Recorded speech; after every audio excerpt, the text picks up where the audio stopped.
Ugh.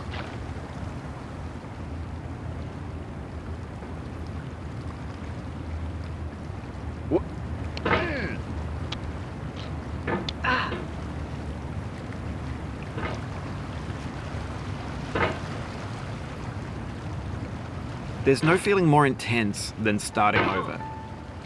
If you deleted your homework the day before it was due, as I have, or if you left your wallet at home and you have to go back after spending an hour in the commute.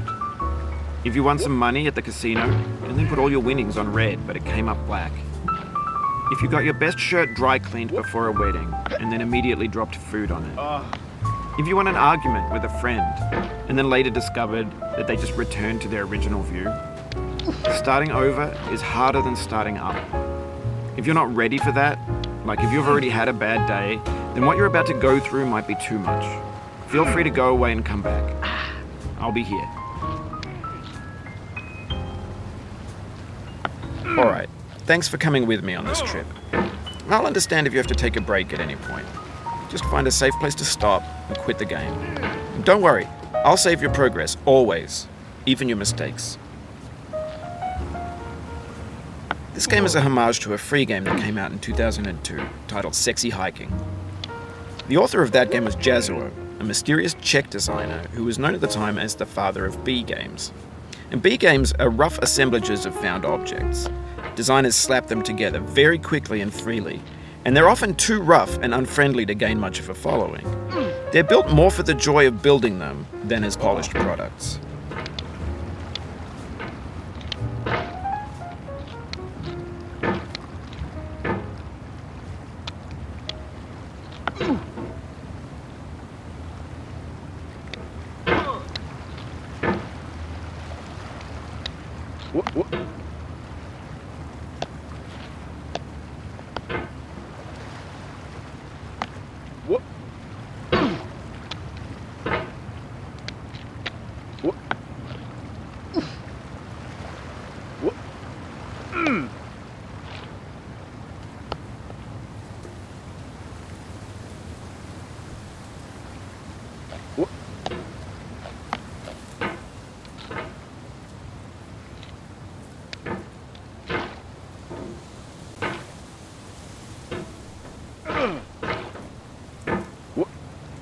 Oh, you just lost a lot of progress.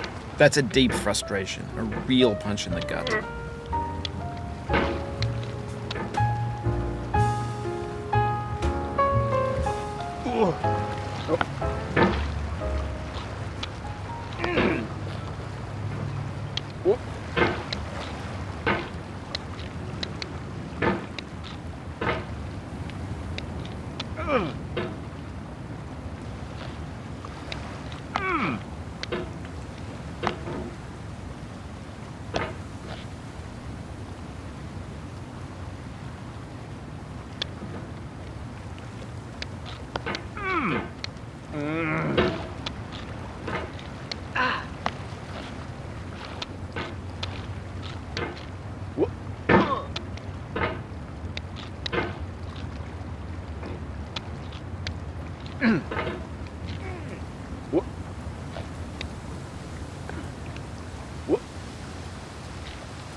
In a certain way, Sexy Hiking is the perfect embodiment of a B game.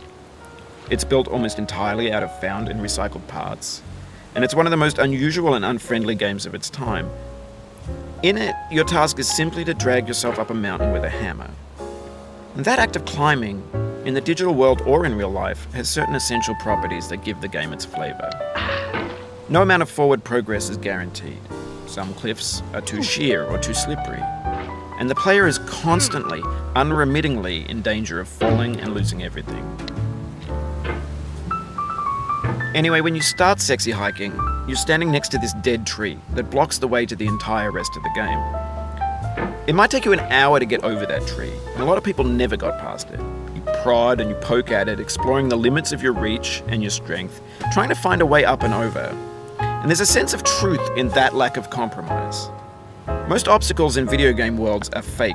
You can be completely confident in your ability to get through them once you have the correct method or the correct equipment or just by spending enough time. In that sense, every pixelated obstacle in Sexy Hiking is real.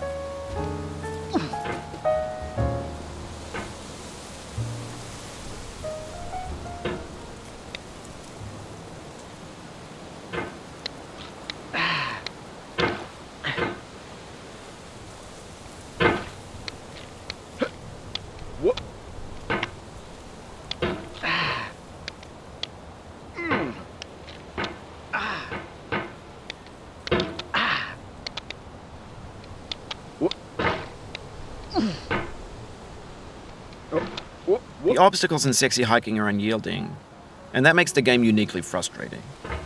But I'm not sure Jazzuo intended to make a frustrating game. The frustration is just essential to the act of climbing, and it's authentic to the process of building a game about climbing. A funny thing happened to me as I was building this mountain. I'd have an idea for a new obstacle, and I'd build it, test it, and it would usually turn out to be unreasonably hard. But I couldn't bring myself to make it easier.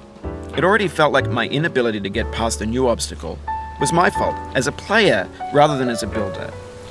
Imaginary mountains build themselves from our efforts to climb them, and it's our repeated attempts to reach the summit that turns those mountains into something real. When you're building a video game world, you're building with ideas, and that can be like working with quickset cement. You mold your ideas into a certain shape that can be played with, and in the process of playing with them, they begin to harden and set until they're immutable, like rock. And at that point, you can't change the world, not without breaking it into pieces and starting fresh with new ideas.